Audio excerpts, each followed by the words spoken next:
Hi there, I'm Audivila and I'm the director of Obscure.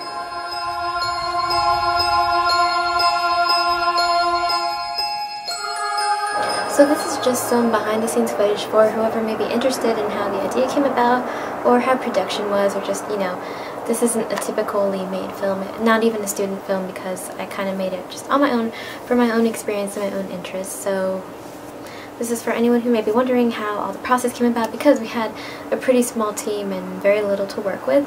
So yeah, that's what this video is going to be all about, and I hope you enjoy it. Coming up with the idea was quite a while ago. It was last winter break, maybe, that I came up with the idea.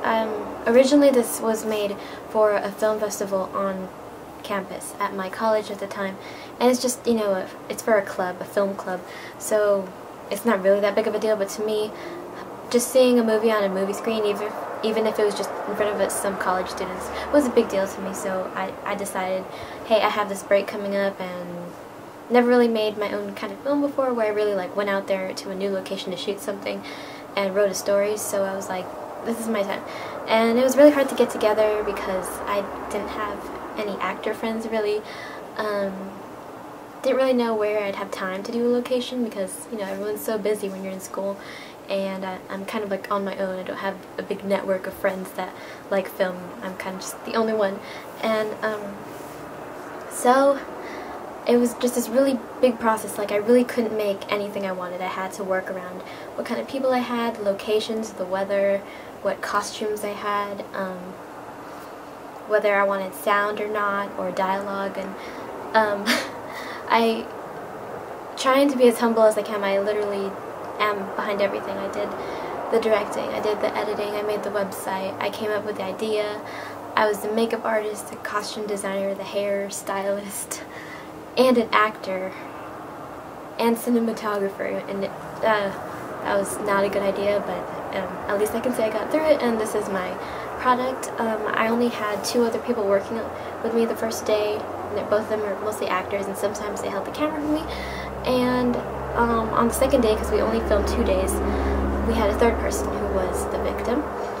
And we shot at 2 different locations. One was near our hometown, and the second one was by our college campus.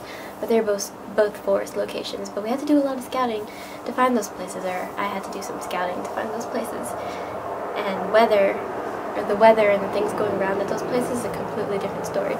So it was a really big, just trying to get everything together. So many things, if you have ever made a film before, or just any kind of project, so many things can come up. It's unavoidable. It could be weather, it can be availability, costume, how much battery or memory you have on your camera, people's conflicting schedules. I chose horror because, first of all, I'm usually attracted to dark themes. Ever since I was little, whenever I draw stuff, they usually end up looking kind of evil. So my first kind of film is just gravitated towards horror. I mean, I love comedy, I love romantic stuff, but horror just seemed easier to make.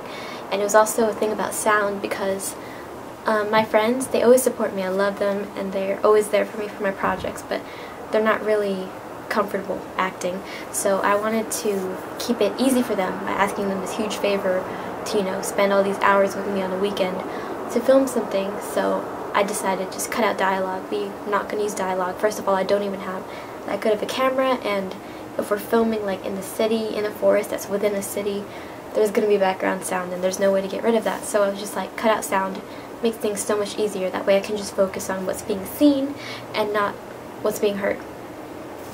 And so I threw, you know, Halloween music over it and sound effects, and it's pretty corny, but it works, because for horror movies, it's usually just what's happening, and music and what's happening. It's usually not very much about dialogue, so that kind of worked.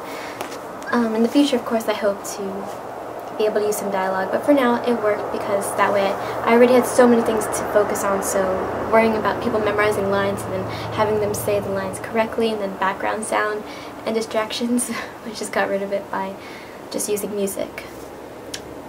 It's easier to edit for me that way. One of the first horror movies I ever saw, I think, was The Ring, the American version. So I'm pretty sure if you've seen that movie and you've seen Obscure, you can see some of the parallels, you know, like a forest background, a girl with hair in her face. And I love scary girls with hair in their face and just little girl voices. I love it. Yeah. Most of the actors in this film are my best friends, so I could just create characters around them. Like, my best friend has really long hair, and I was like, she can be our main character, but she can also be kind of, you know, not so sure, kind of freaky looking. And then my other friend is kind of, you know, big and buff, so he could be, you know, kind of like a Mike Myers type of character.